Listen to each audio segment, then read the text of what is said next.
श्रीमती इंदिरा गांधी का जन्म नेहरू खानदान में हुआ था। इंदिरा गांधी भारत के प्रथम प्रधानमंत्री पंडित जवाहरलाल नेहरू की इकलौती पुत्री थी।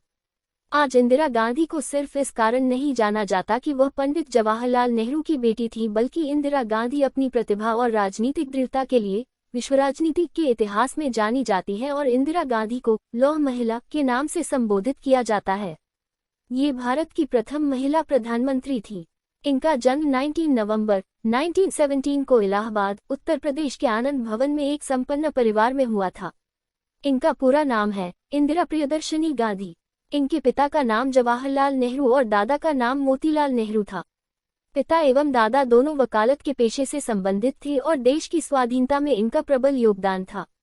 इनकी माता का नाम कमला नेहरू था, जो दिल्ली की प्रतिष्ठित कौल परिवार की पुत्री थी।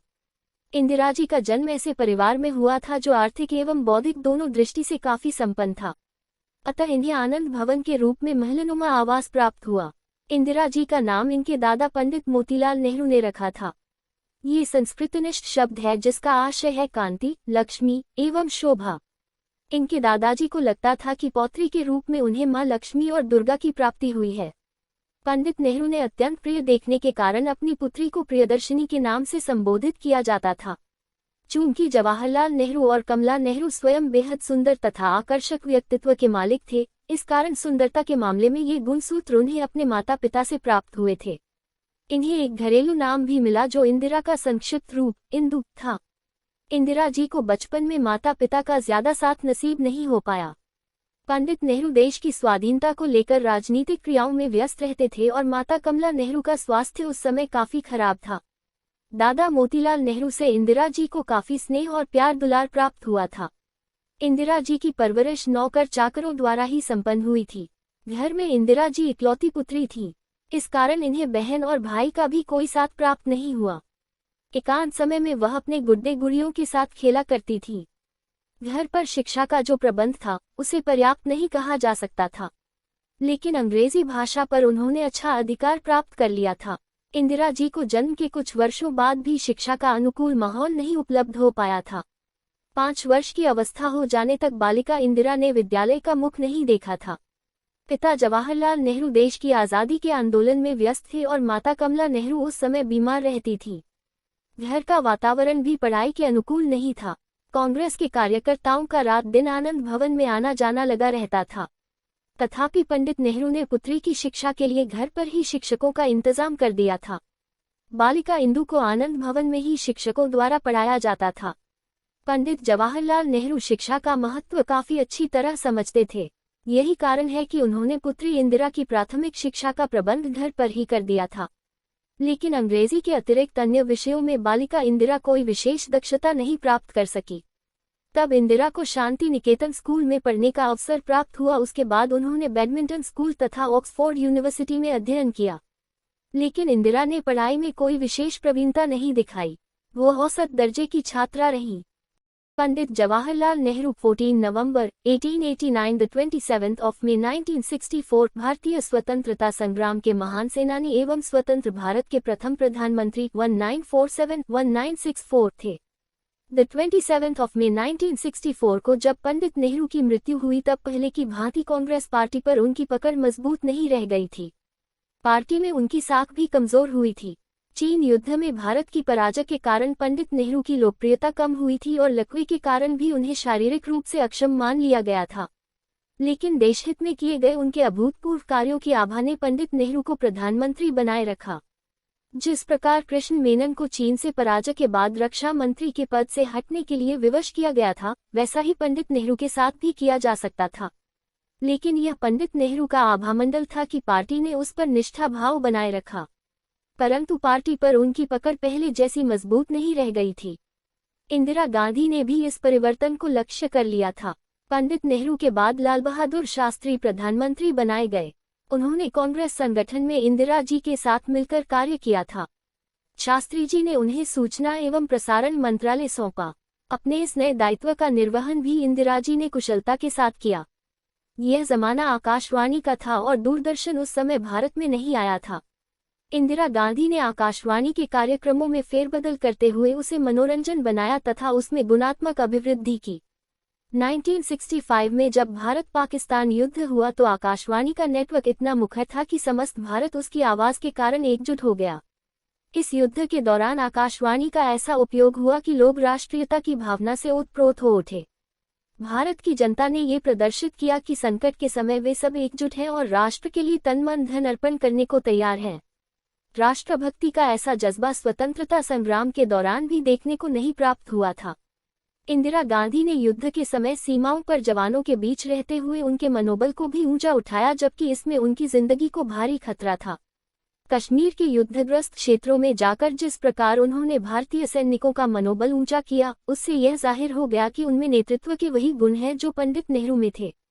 दरअसल कुछ समय बाद ही इलाहाबाद में इंदिरा की माता कमला नेहरू का स्वास्थ्य काफी खराब हो गया। वह बीमारी में अपनी पुत्री को याद करती थी। पंडित नेहरू नहीं चाहते थे कि बीमार माता को उसकी पुत्री की शिक्षा के कारण ज्यादा समय तक दूर रखा जाए। उधर अंग्रेजों को भी कमला नेहरू के अस्वस्थ होने की जानकारी थी। अंग्रेज चाहते थे कि यदि ऐसे समय में पंडित नेहरू को जेल भेजने का भय दिखाया जाए तो वह आजाद रहकर पत्नी का इलाज कराने के लिए उनकी हर शर्त मानने को मजबूर हो जाएंगे। इस प्रकार वे पंडित नेहरू का मनोबल तोड़ने का प्रयास कर रहे थे।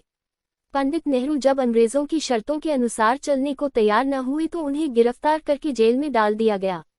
जब पंडित नेहरू ने गुरुदेव रवींद्रनाथ ठाकुर के नाम शांति निकेतन में तार भेजा, गुरुदेव ने वह तार इंदिरा को दिया जिसमें लिखा था, इंदिरा की माता काफी अस्वस्थ है और मैं जेल में हूँ, इस कारण इंदिरा को माता की देखरेख के लिए अविलंब इलाहाबाद भेज दिया जाए। माता की अस्वस्थता का समाचार मिलने के बाद इंदिरा ने गुरुदेव से जाने की इच्छा प्रकट की। जर्मनी में इलाज। इलाहाबाद पहुंचने पर इंदिरा ने अपनी माता की रुग्ण स्थिति देखी जो काफी चिंतनीय थी।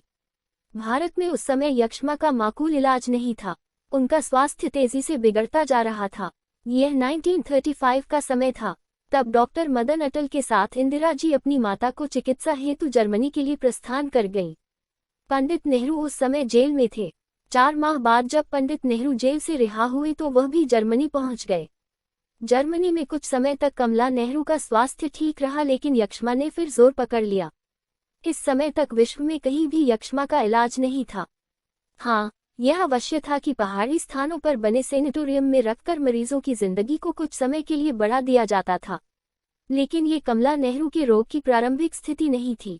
यक्ष्मा अपनी प्रचंड स्थिति में पहुंच चुका था, लेकिन पिता पुत्री ने हार नहीं मानी। पंडित नेहरू और इंदिरा कमला जी को स्विट्जरलैंड ले गए। वहां उन्हें लगा कि कमला जी के स्वास्थ्य में सुधार हो रहा है, लेकिन जिस प्रकार बुझने वाले दीपक की लौ में अंतिम समय प्रकाश तीव्र हो जाता है, उसी प्रकार स्वास्थ्य सुधार का ये संकेत भी भ्रमपूर्ण था। राजरोग को अपनी बलि लेनी थी और फरवरी 1936 में कमला नेहरू का निधन हो गया। 19 वर्षीय पुत्री इंदिरा के लिए ये भारी शोक के क्षण थे। माता की जुदाई का आघात सहन कर पाना इतना आसान नहीं था। उन पर माता की रुग्ण समय की स्मृतियां हावी थीं। पंडित नेहरू को भय था कि माता के निधन का दुख और एकांत में माता की यादों की पीड़ा कहीं इंदिरा को अवसाद का शिकार न बना दे। इंदिरा में अवसाद के आरंभिक लक्षण नजर भी आने लगे थे। तब पंडित नेहरू ने यूरोप के कुछ दर्शनीय स्थलों पर अपनी पुत्री इंदिरा के साथ कुछ समय गुजारा ताकि बदले हुए परिवेश में वह अतीत की यादों से मुक्त रह सके। इसका माकूल असर भी हुआ। इंदिरा ने विधि के कर विधान को समझते हुए हालात से समझौता कर लिया। 23 जून 1980 को प्रधानमंत्री इंदिरा गांधी के छोटे पुत्र संजय गांधी की वायुयान दुर्घटना में मृत्यु हो गई। संजय की मृत्यु ने इंदिरा गांधी को तोड़कर रख दिया। इस हादसे से वह स्वयं को संभाल नहीं पा रही थी। तब राजीव गांधी ने पायलट की नौकरी छोड़कर संजय गांधी की कमी पूरी करने का प्रयास किया, लेकिन राजीव गांधी ने यह फैसला हृदय से नहीं किया था। इसका कारण ये था कि उन्हें राजनीति के दांवपेच नहीं आते थे। जब इंदिरा गांधी की दोबारा वापसी हुई तब देश में अस्थिरता का माहौल उत्पन्न होने लगा। कश्मीर, असम और पंजाब आतंकवाद की आग में झुलस रहे थे। दक्षिण भारत में भी सांप्रदायिक दंगों का माहौल पैदा होने लगा था। दक्षिण भारत जो कांग्रेस का गढ़ बन चुका था, 1983 में विधानसभा चुनावों में कांग्रेस को आंध्र प्रदेश और कर्नाटक में हार का सामना करना पड़ा। वहां क्षेत्रीय स्तर की पार्टियां सत्ता पर काबिज हो गईं। स्वर्ण मंदिर पर हमले के प्रतिकार में 5 महीने के बाद ही 31 अक्टूबर 1984 को श्रीमती गांधी के आवास पर तैनात उनके 2 सिख अंगरक्षकों ने गोली मारकर उनकी हत्या कर दी।